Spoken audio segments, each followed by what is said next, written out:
again, when you guys watch these, whether it's in the future on recording or as you guys are watching it live now, you got to put yourself in the position that you're meeting in an office, we're in a conference room, and Anthony heads the meeting. Sometimes other people contribute, but obviously we're talking a little bit about, what's happened, what's happening, and we're trying to push people more and more to go.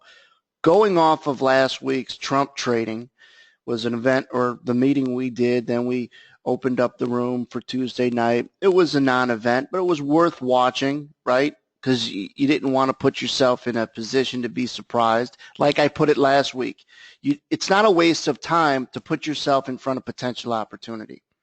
What would suck is if you're watching TV instead of watching something that could move us and you miss opportunity. That's what you want to avoid. So you're not going to always say it's worth it. This Thursday, however, it's something intuitively that I have. That's why I'm doing today's meeting. I shifted gears. I was going to do the meeting on something else that I'll push back, but I had some intuitive feeling like this Thursday's ECB meeting is going to be important. It's going to be a market mover. And sometimes they're always market movers, even when he doesn't say anything that moves us. And it moves Europe, which moves us. I'm going to get into the times and the details in a second. But right now, you could see this new image I put up in trying to create what your overlap is going to be. You guys know that I don't try to break someone down too much, but I do try to create different circles, and that overlap is where your edge or success could lie. But not letting yourself be surprised. I'm really pushing people towards a couple things. Or more review with objectivity into your trading, and also I want more and more examples of people saying that they caught this event or they caught that event and made their month in one trade. When you're able to do that, you're going to have monumental growth and confidence, and you're going to be allowed to be patient by default because you're going to have confidence. You guys know there's oftentimes throughout the course of a year many examples of market moving events that if you were in front of your screen and you knew how to trade them, you could take advantage of it. But let's move to this Thursday. This Thursday's ECB meeting could be one of them. It's not going to be a waste of time. I'm always I got my screens open at this time anyways.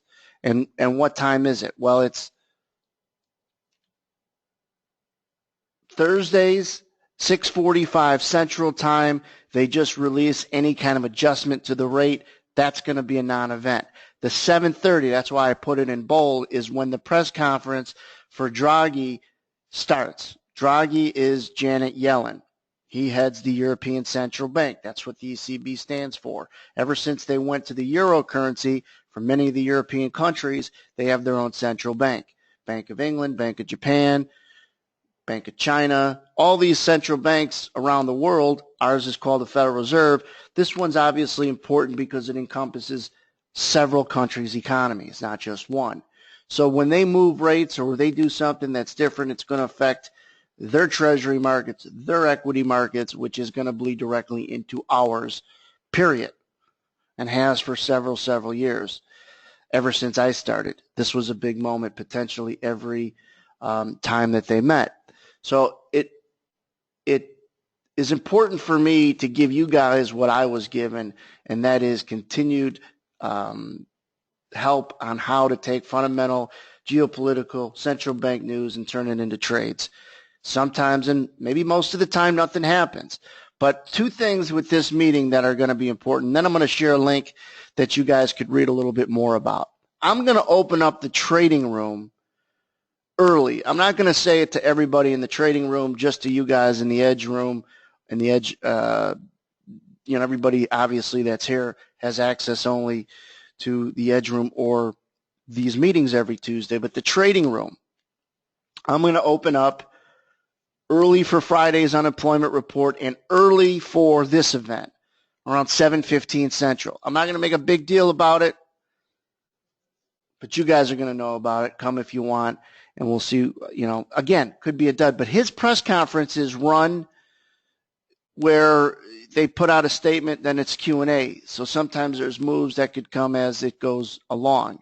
And I want people to be in front of stuff, even if they don't catch it. Get used to seeing volatility.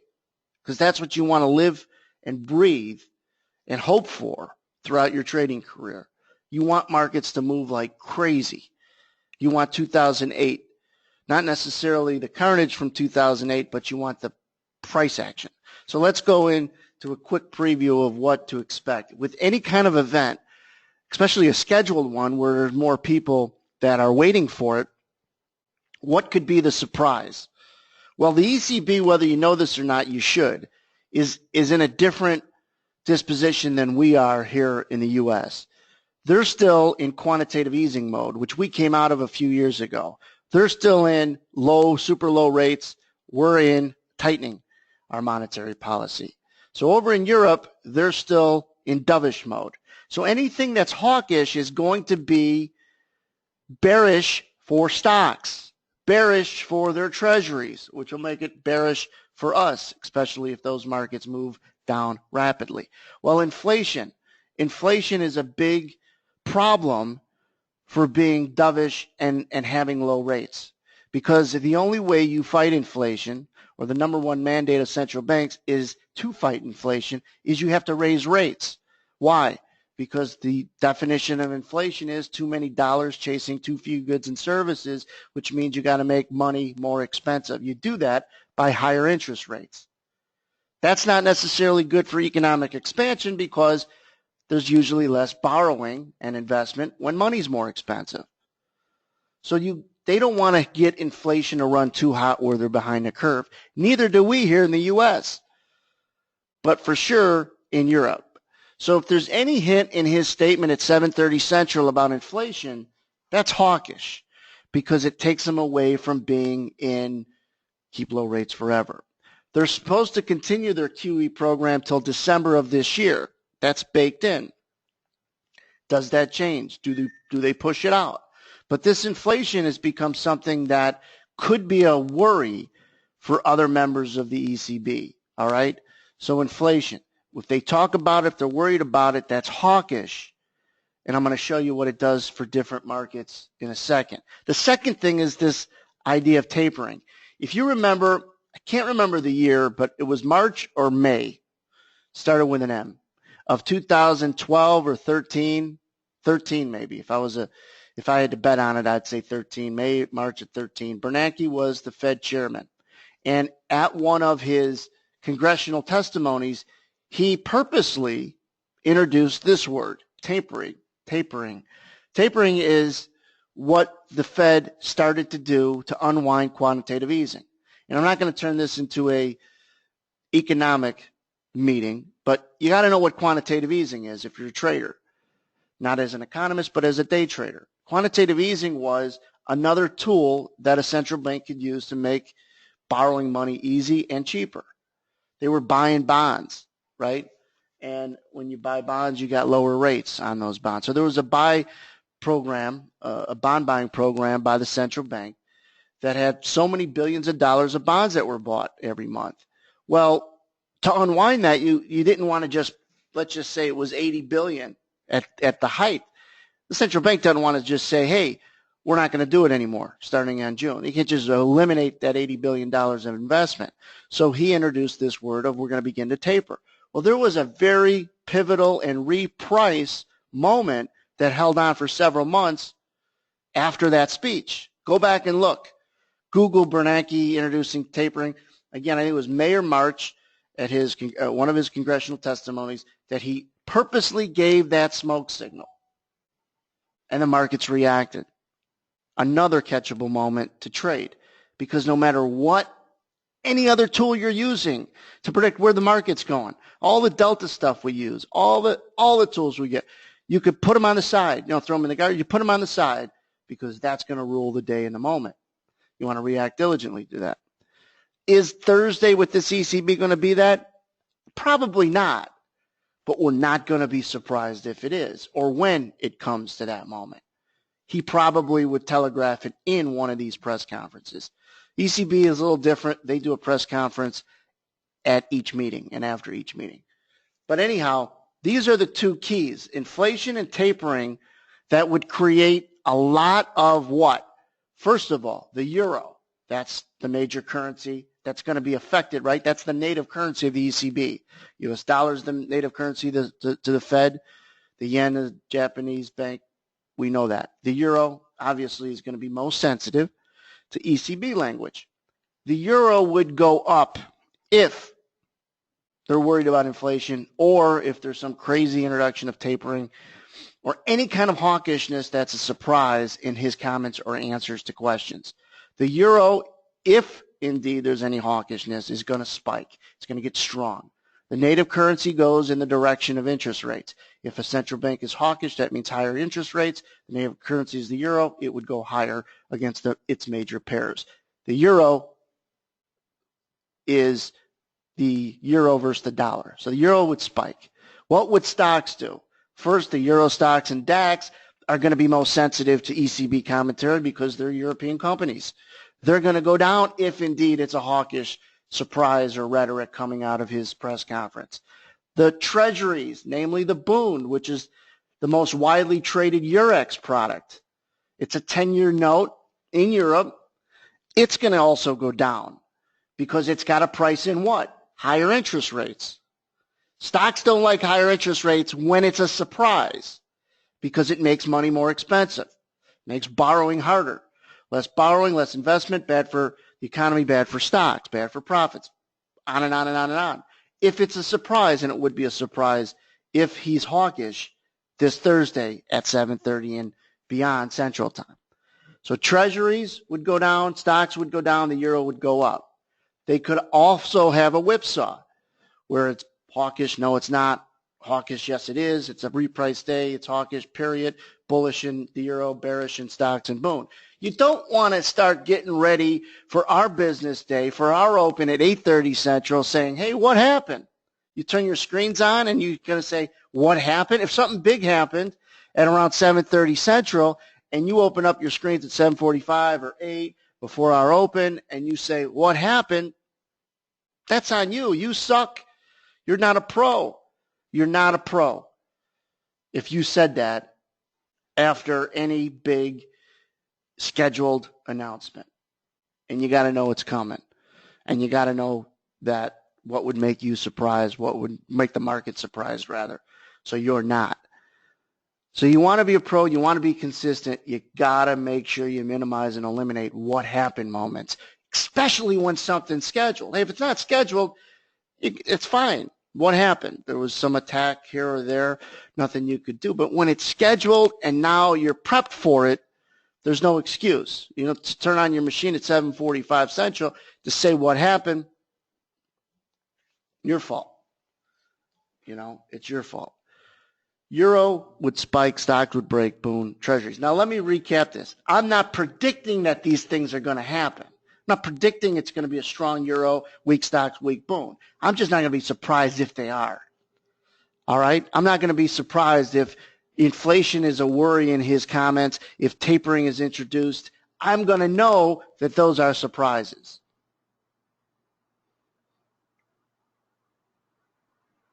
And don't kid yourself. All the people that you've known prior to knowing me don't know anything about this ECB stuff. They couldn't spell ECB as traders, let alone knowing how to trade this stuff and pull out what's important and what would surprise us. He starts making comments that he's worried about inflation. You sell the SHT, I'll say it, you sell the shit out of stocks, as many as you can, because the ES is going to react to the DAX and Euro stocks. What do you think? The DAX and Euro stocks are going to take a beating and the ES is going to rally? It's not going to happen. If you could trade Euro stocks, you sell the hell out of those too. Put your other tools aside and focus on what's in front of you and where the opportunity is.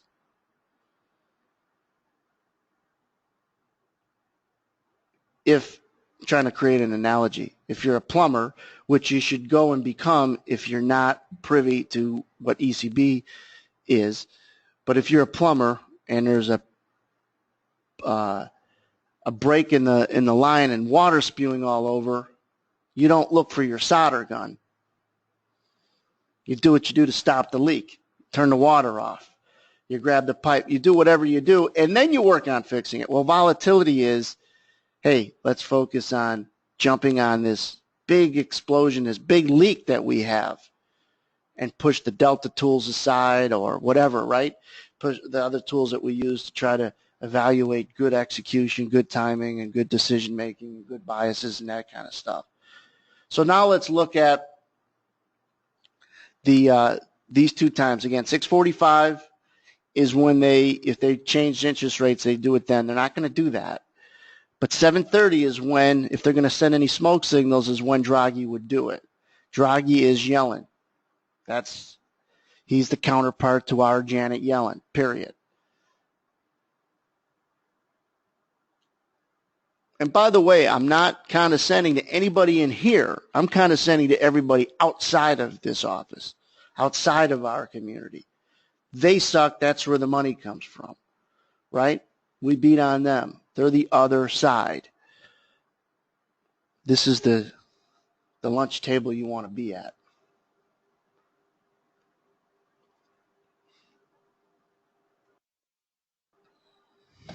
Now, let's take a look at these markets I told you about.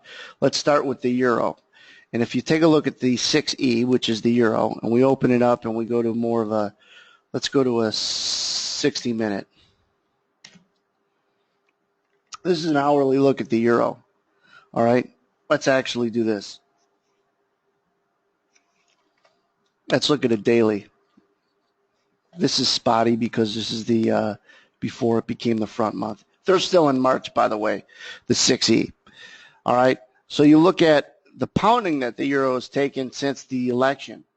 You know, and one of the reasons is the dollar has gotten strong because our Fed is tightening monetary policy and the ECB is not. So the dollar has gotten strong, and which means the euro has gotten beaten up since late last year and so far early this year. So on a daily, you could see that there's some upside. There's some room for upside if there's a hawkish surprise on Thursday at 7:30.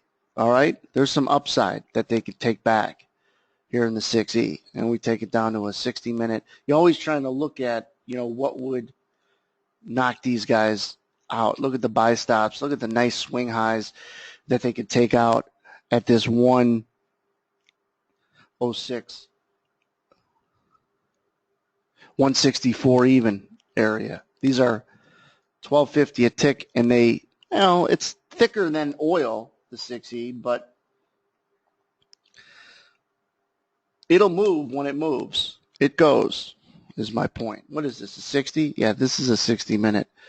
So this is 10 ticks between 30 and 20 here, right? So it broke in this move from around 42 down to the lower 60. So almost a 80 tick break on this move from up here to down in here. I'm showing you this because there's some buy stops above the 106.40 area because of all these swing highs tomorrow, not tomorrow, Thursday. And there's some room to rally if indeed something is said that splashes the market and creates a bit of surprise. So that's the euro. The boon. What's the boon? The boon was what pushed electronic trading in this business. It's what created it. It was a market that the industry needed to prove it had success to trade electronically, had interest for people to trade it electronically. Why?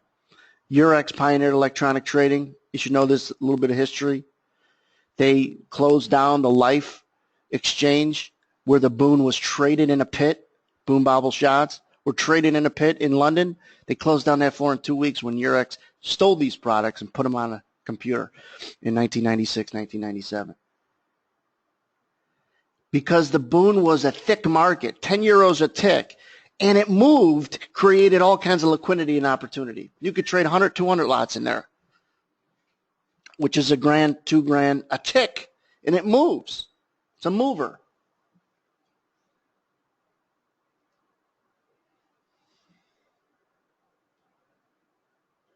It's in June, by the way.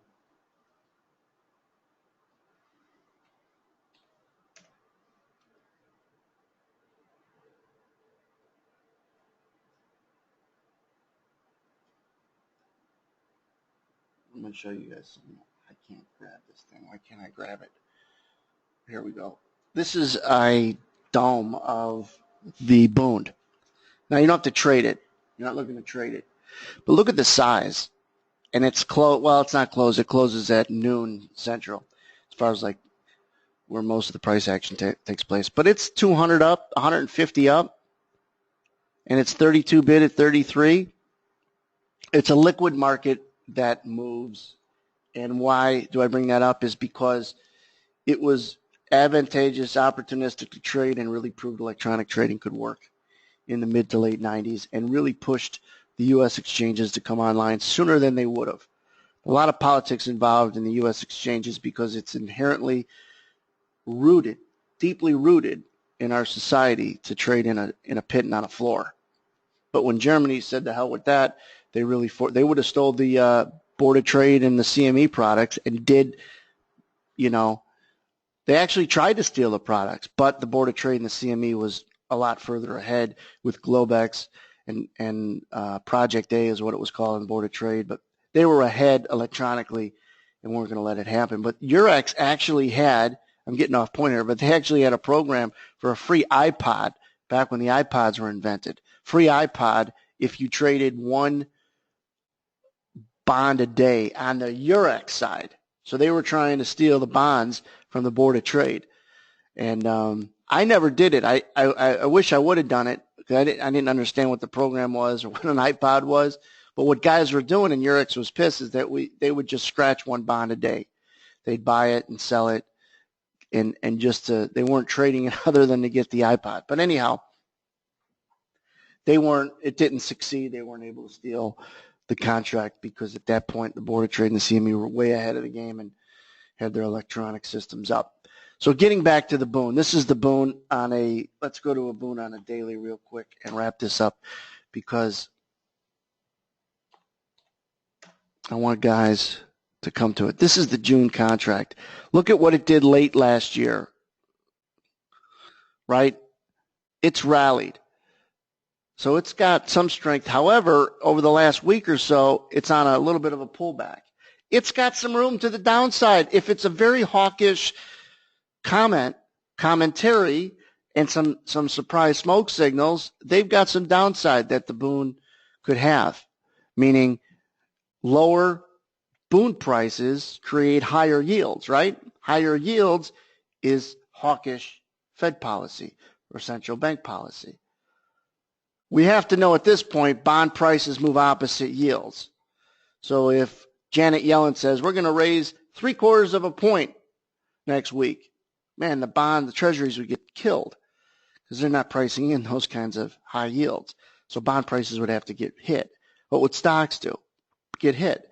If she came on the wires right now and said it, we'd end this meeting and sell a you-know-what out of stocks and bonds, whatever you can get your hands on. Let the retail audience say, what happened? All right, so without any of that, the Bund's going to be most sensitive, but it's going to affect our 10-year note, our 30-year bond. Don't kid yourself. And the DAX and Euro stocks will be more sensitive because they're the European stock indexes, but they're going to affect us, even though we're not technically opened and we're not technically underneath ECB policy. It matters. So don't allow yourself to be surprised on Thursday. Get yourself in a position to take advantage of any potential opportunity instead of being what just happened. So we'll open up the room early on Friday for the unemployment report. And again, early on Thursday, which is in a couple days for this. Again, there was just some intuition that I had that this was going to be an event that was opportunistic. It still is not a waste of time to sit and understand some of the analysis that I'll do through it. Really important. Put yourself in front of it. This Thursday, it comes out at 7:30 Central, but I'll come online around 7:15 in the trading room side of things. Anybody have any questions? My goal for this year is to have multiple people say, Anthony, I caught this or I caught that. And it was an event. And they made their month in a trade. That's my goal.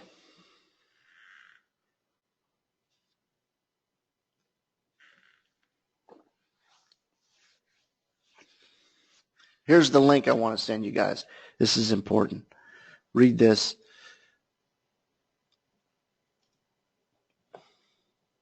I'm going to send it to everybody.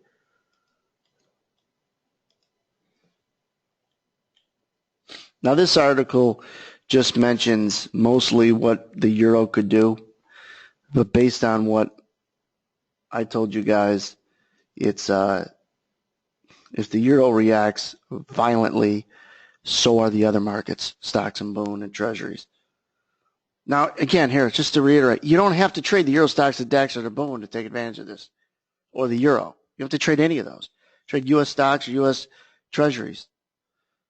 You don't have to be a euro trader or a bond trader or a DAX trader to be able to watch them and then trade the relationship it's going to have to U.S. to the E-minis, to the bonds.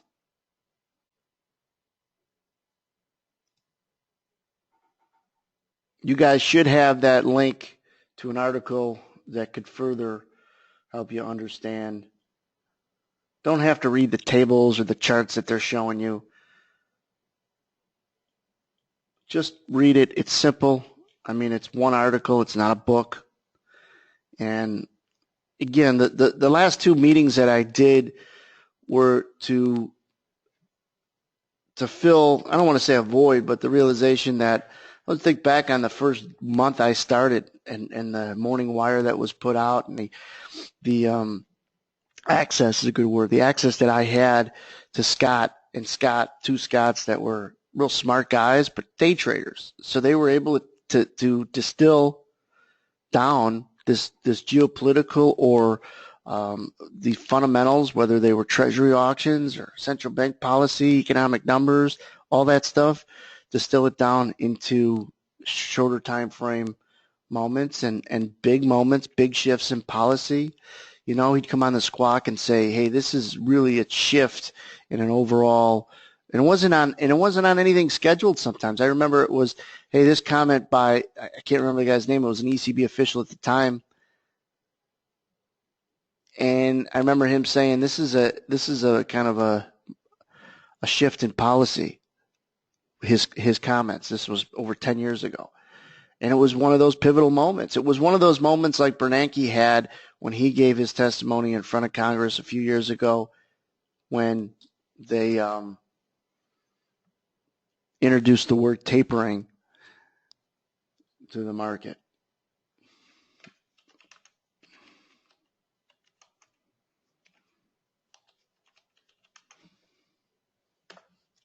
Let's see if I can find that out.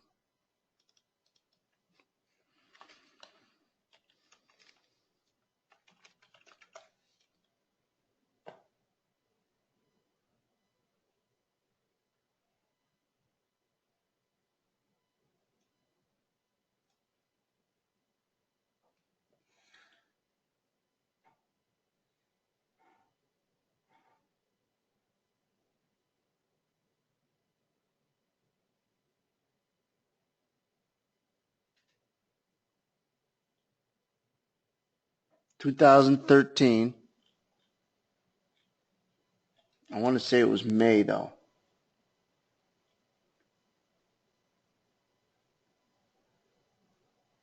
Anyhow, look back on your charts if you're interested and see the day that he had introduced tapering to the market in front of Congress, and look how the markets reprice themselves, both treasuries and equities.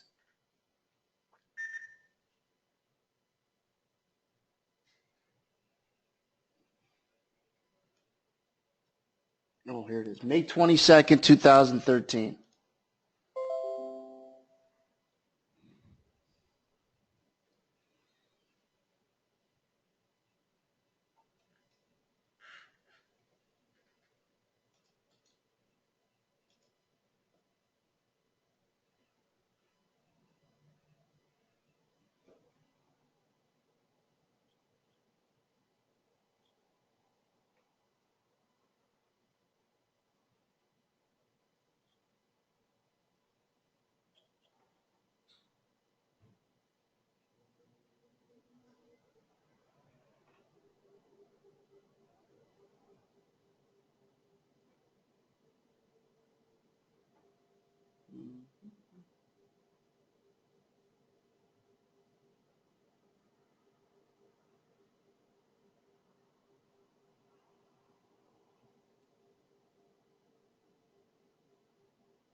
You don't have to read this whole article, but this is the time you go back and you look at